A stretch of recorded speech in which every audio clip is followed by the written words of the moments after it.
Bonjour, bienvenue sur cette chaîne, c'est encore Evelyne. J'espère que vous allez très bien par la grâce de Dieu. Aujourd'hui, mon message portera sur la femme chrétienne et le maquillage. La femme chrétienne et le maquillage. Lorsque je parle de maquillage, je parle de tout ce qui est fond de teint, poudre, mascara, ombre à paupières, faux cils, fard, rouge à lèvres, eyeliner, brillant à lèvres, les lentilles, les crayons, bref, tout ce qui constitue le kit pour les femmes pour se maquiller. Donc, c'est ça. En tant que femme, nous aimons bien nous faire belle, n'est-ce pas?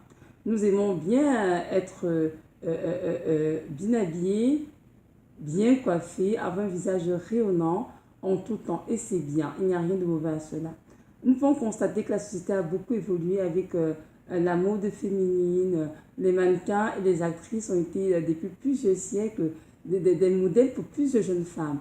Nous pouvons voir que dans les quatre coins de la Terre, au travers de la télévision et d'Internet, les femmes sont très très influencées par les stars, les mannequins.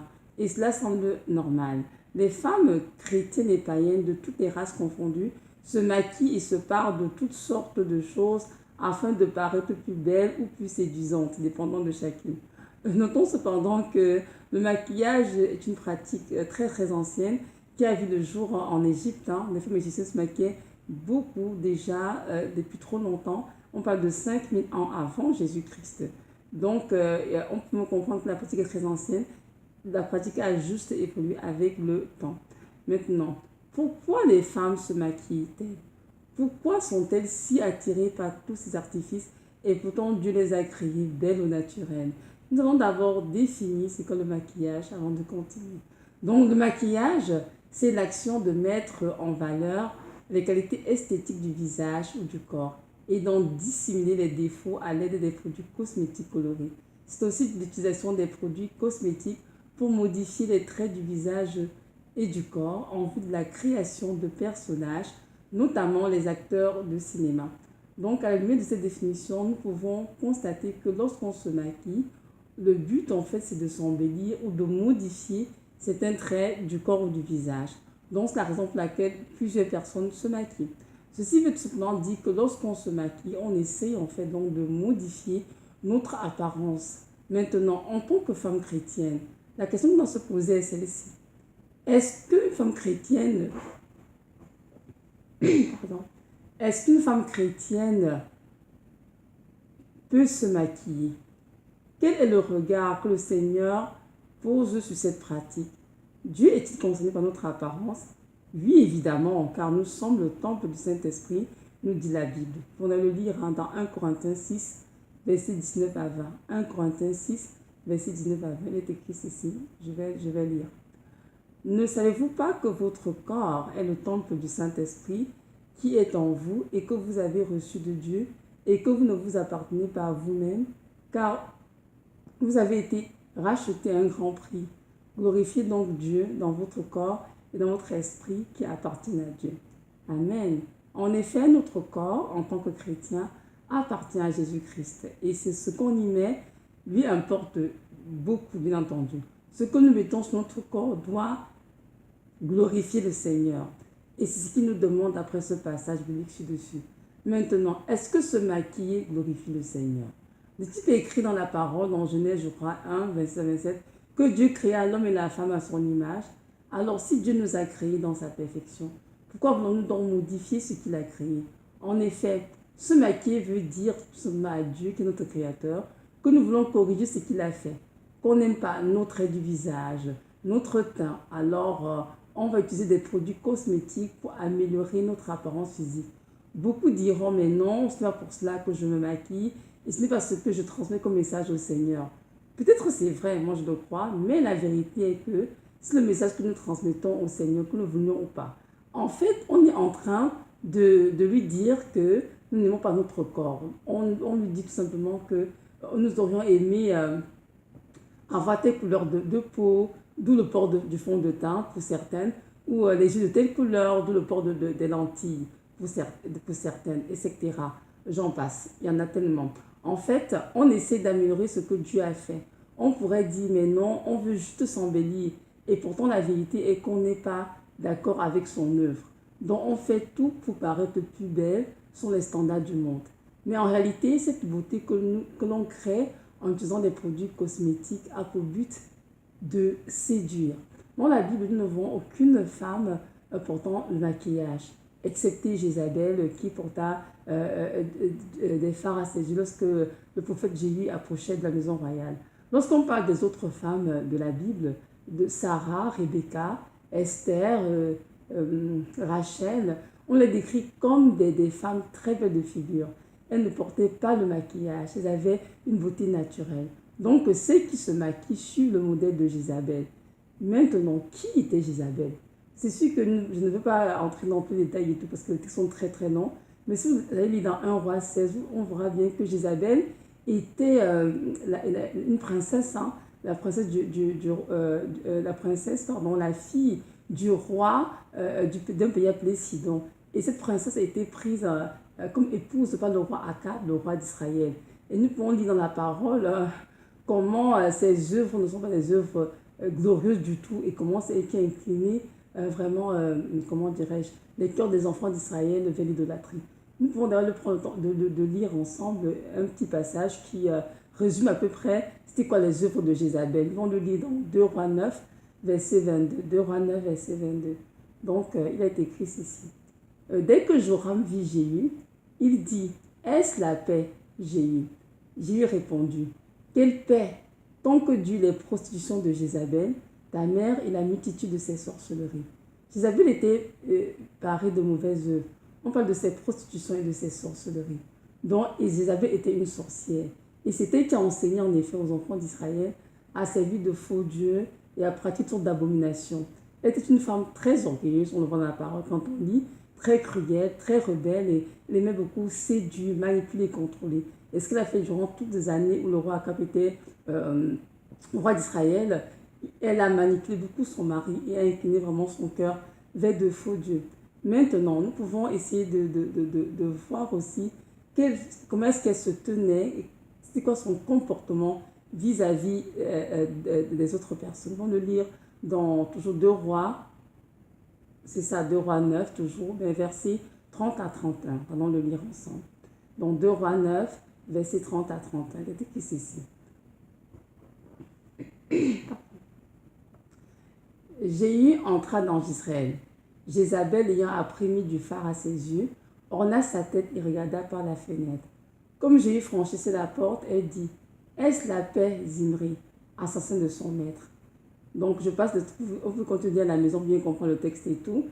Ça va jusqu'au verset 34, c'est très intéressant et tout. Mais je vais m'arrêter là pour ce message. Donc la question est ceci. Pourquoi a-t-elle mis du fard à ses yeux et orné sa tête? À votre avis, pourquoi a-t-elle fait cela? Dans le but de séduire, évidemment. Elle voulait séduire le prophète Jéhu qui avait été envoyé par l'Éternel afin d'exterminer toute la famille royale, commençant par elle, Jézabel, qui était la femme du roi, parce que c'était à cause d'elle que toutes ces abominations s'étaient produites en Israël et que les enfants de Dieu s'étaient complètement détenus de lui. Donc nous allons comprendre que le maquillage a un grand pouvoir de séduction, même si les personnes qui le portent l'ignorent. Plusieurs diront, non, je ne veux pas séduire. Oui, c'est probablement vrai. Et moi aussi, je pense à une chose parce que je me suis maquillée pendant des années aussi. Mais laissez-moi vous dire que le message est tout autre. Dans le monde spirituel et dans le monde physique, tous ces artifices ont pour but la séduction. Car le maquillage n'est pas une œuvre venant du Seigneur. C'est l'œuvre du diable. Oui, ce sont les anges qui ont abandonné leur demeure volontairement en quittant le ciel. On parle de ces anges-là qui, on dit dans la parole dans la Genèse, je crois, que les fils de Dieu vit que les filles des hommes étaient très belles et ils ont pris plusieurs en mariage. Donc ce sont ces anges-là qui ont abandonné volontairement leur demeure en quittant le ciel, qui ont enseigné aux hommes la sorcellerie, le maquillage, le monde des esprits, des démons et toutes sortes d'abominations. Ces choses ne viennent pas de Dieu. Et dans le texte mentionné, Jézabel, qui est celle qu'on a vu qui s'est comme maquillée, était parée de mauvaises œuvres. Et n'est pas donc un modèle à suivre. C'est la raison pour laquelle elle a été sévèrement punie par Dieu. Et même dans Apocalypse 2, verset 20, le Seigneur mentionne encore ces abominations et la fin qui lui est réservée, ainsi qu'à tous ceux et à toutes celles qui pratiqueront ces enseignements. Nous pouvons le lire dans Apocalypse 2, verset 20, donc de 20 jusqu'à 23. jusqu'à 23. Nous pouvons lire ensemble. Mais j'ai quelque peu de choses contre toi. C'est que tu laisses cette femme Jézabel, qui se dit prophétesse, enseigner et séduire mes esclaves, pour qu'ils se prostituent et qu'ils mangent des choses sacrifiées aux idoles. Et je lui ai donné du temps afin qu'elle se repente de sa fornication. Mais elle ne s'est pas repentie. Voici, je vais la jeter sur un lit et mettre dans une grande tribulation ceux qui commettent l'adultère avec elle, et ils ne se repentent, s'ils ne se repentent pas de leurs œuvres. Et je détruirai ses enfants par la mort. Et toutes les églises sauront que je suis celui qui sonde les reins et les cœurs. Et je rendrai à chacun selon ses œuvres. En effet, Jézabel n'était pas un modèle à suivre. Et jusqu'aujourd'hui, elle n'est pas un modèle à suivre. Elle a enseigné et séduit les enfants de Dieu afin qu'ils inclinent leur cœur vers les dieux étrangers, des faux dieux, notamment le dieu Baal, et qui se livrent à l'impudicité. Et bien qu'elle soit morte, son esprit continue de détruire plusieurs vies. On pourrait se dire, mais comme le fait de se maquiller n'a rien à voir avec l'idolâtrie. Oh que si, le maquillage dans la vie de plusieurs femmes est une idole. Pourquoi? Parce qu'elles ne peuvent pas s'en passer. Il y en a qui se maquillent dès qu'elles sont réveillées. Elles ne peuvent pas accepter le visage sans maquillage. Le retard à l'église chez plusieurs femmes est causé par quoi? Par le maquillage. Elles prennent des heures et des heures pour tracer le visage et cela déplaît fortement au Seigneur. Car elles passent plus de temps à se maquiller, à penser comment agencer les couleurs et les tons, au lieu de passer du temps dans la présence du Seigneur. En plus, il y a même des églises qui de nos jours ont des cours pour enseigner aux jeunes filles comment se maquiller. Moi, je suis dans 2 églises où j'étais invitée et j'ai vu des séances de maquillage pour enseigner aux jeunes femmes comment se faire belle et prendre soin d'elles. Dieu sait très bien que nous l'aimons et que nous n'avons pas tout. Et c'est la raison pour laquelle il nous appelle à le chercher afin qu'il nous révèle ses voies. Nous devons comprendre que le maquillage n'est pas quelque chose qui vient du Seigneur.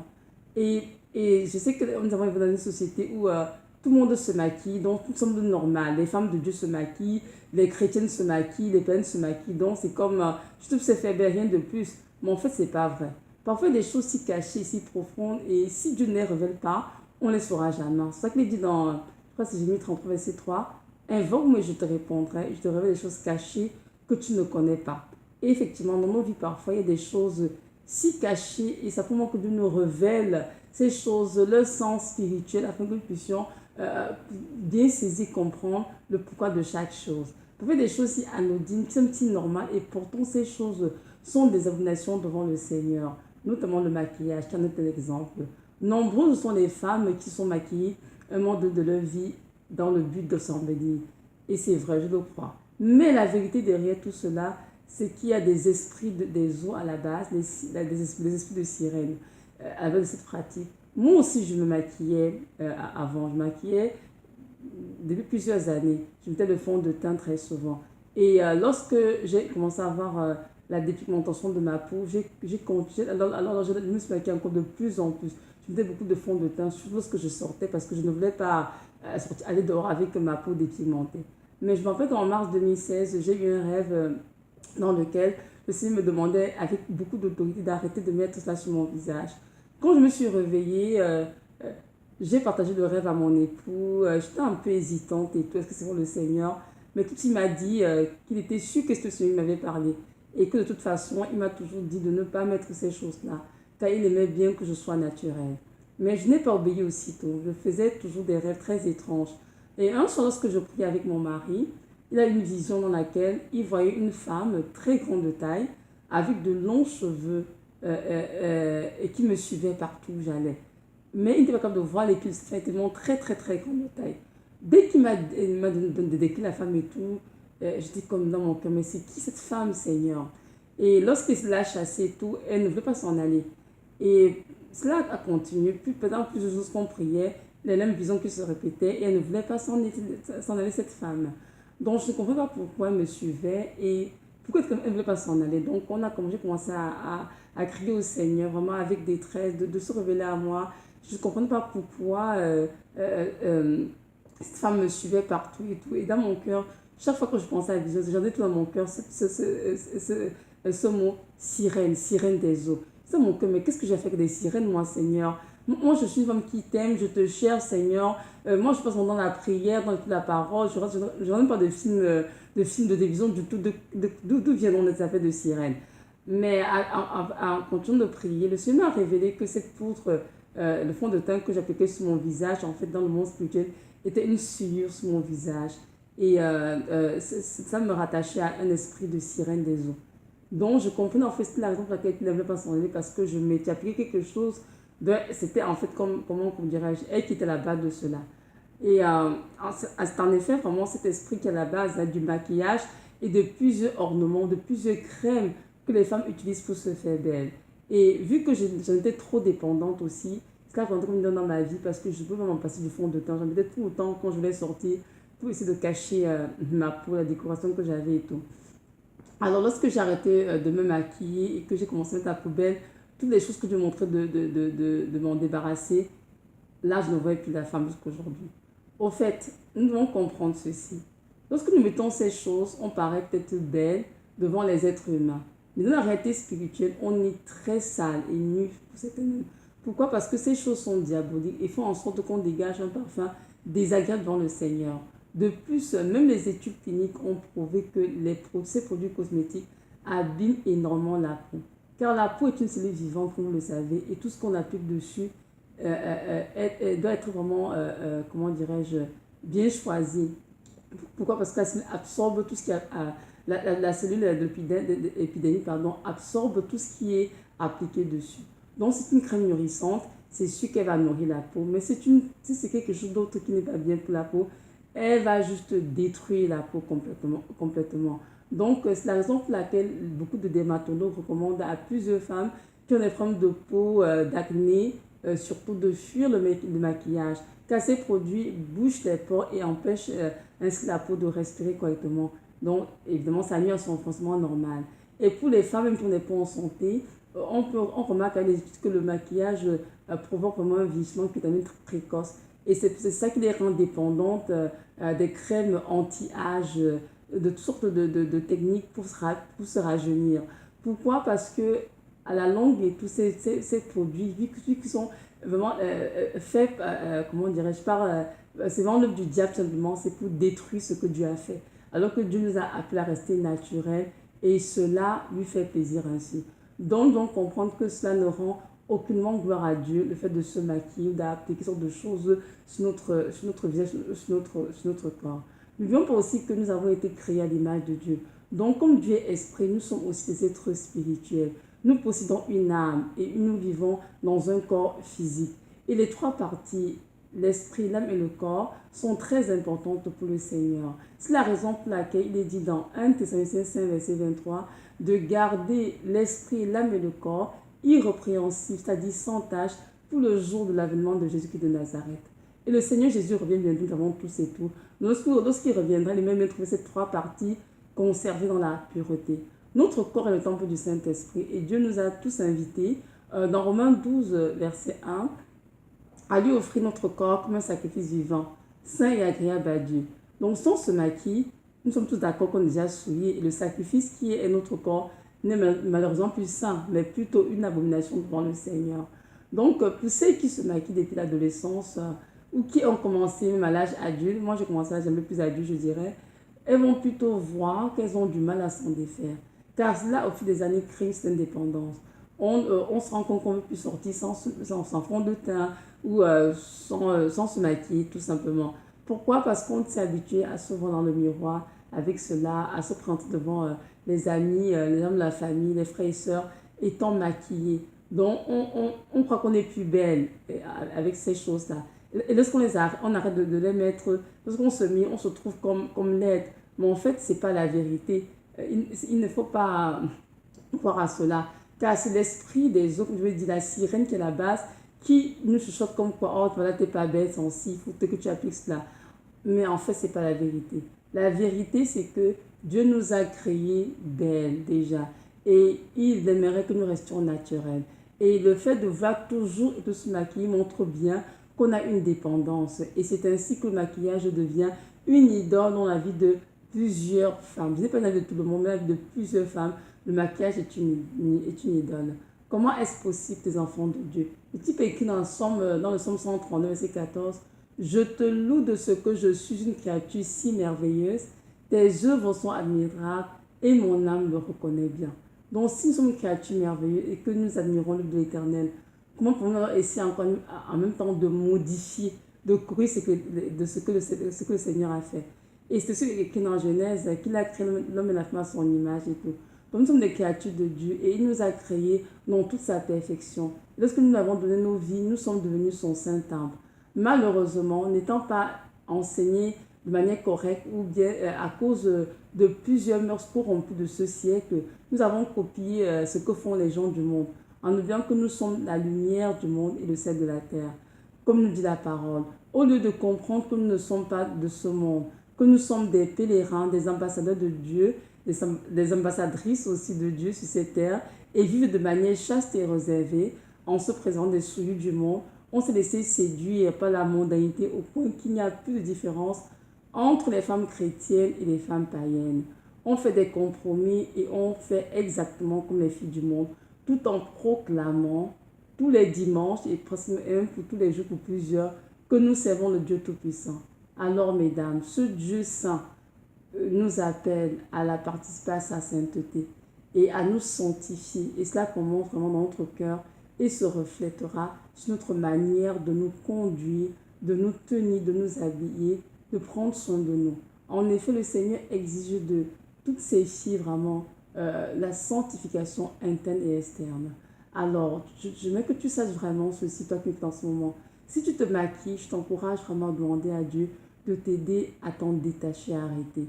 Et vraiment qu'il t'accorde la grâce de te voir dans le miroir tel que lui te voit, tel qu'il t'a créé et que tu puisses accepter la femme que tu es en lui. Parce que très souvent, quand on s'est maquillé pendant des années, on a comment dire, une image très différente de la vraie nous en fait. Et lorsque le temps vient d'être vraiment naturel, on se trouve plutôt laide, ou bien tour de choses, mais ce n'est pas la vérité. Cependant, si tu as des problèmes de peau, comme par exemple des problèmes des taches noires, de l'acné ou bien la dépigmentation, d'autres anomalies cutanées, Jésus-Christ, notre Seigneur, le médecin par excellence, et à lui, rien n'est impossible. Donc, prie plutôt et demande vraiment avec humilité qu'il te donne une peau en santé. Et je sais qu'il le fera. Car il a tout accompli à la croix et ce n'est pas ses meurtrissures que nous avons la guérison. À Dieu, rien n'est impossible. Au lieu de rester attaché à des choses sales qui sont souillées comme le maquillage pour couvrir des anomalies quelconques et tout, je t'encouragerais plutôt vraiment à chercher le Seigneur et vraiment à t'aider afin qu'il t'aide à t'en détacher vraiment, qu'il te guérisse complètement. Car Jésus-Christ est la source de guérison divine. Maintenant, à toi qui m'écoutes en ce moment, si tu ne reconnais ta vie au Seigneur, vraiment, je t'encourage à prendre le temps d'y penser, vraiment de choisir de donner ta vie au Seigneur. Qui est ce Seigneur? C'est ce Jésus-Christ de Nazareth qui est mort à la croix de Golgotha pour toi, pour moi. C'est ce Dieu qui nous a enseigné en tant que femme, que nous ne devons pas nous maquiller parce qu'il nous veut naturel tel qu'il nous a créés. Donc, je t'encourageais vraiment à prendre le temps de te repentir et vraiment à l'inviter dans ton cœur afin qu'il soit ton maître et ton Seigneur. J'espère que tu vois en ce moment tout ce qui se passe autour de nous, les catastrophes, les ouragans, les tremblements de terre, les famines. Oui, on voit bien que dans la fin des temps, le monde va très très mal et les choses vont aller en s'empirant, bien entendu. Donc, c'est le temps que tu saches qui tu sers et où est-ce que tu veux passer ton éternité. Si tu donnes ta vie au Seigneur Jésus et que tu quittes cette terre, que ce soit par la mort ou par l'enlèvement, c'est sûr que tu seras le Seigneur Jésus. Mais si tu demandes ta vie au Seigneur maintenant, si quelque chose t'arrive demain ou quand, malheureusement, tu vas passer toute ton éternité loin de Dieu, c'est-à-dire ou en enfer avec Satan. Donc, je t'encouragerais vraiment à considérer tes voies et vraiment laisser le Seigneur qui te tend la main aujourd'hui, entrer dans ta vie, être ton Seigneur et ton Maître. N'oublie pas qu'il t'aime beaucoup, qu'il est mort à la croix de Golgotha pour toi et qu'il a donné sa vie afin que tu vives. Alors, si tu crois en lui, c'est sûr que tu ne payeras point, mais tu auras la vie éternelle. Donc, merci de m'avoir écouté. Soyez richement bénis dans le nom de Jésus.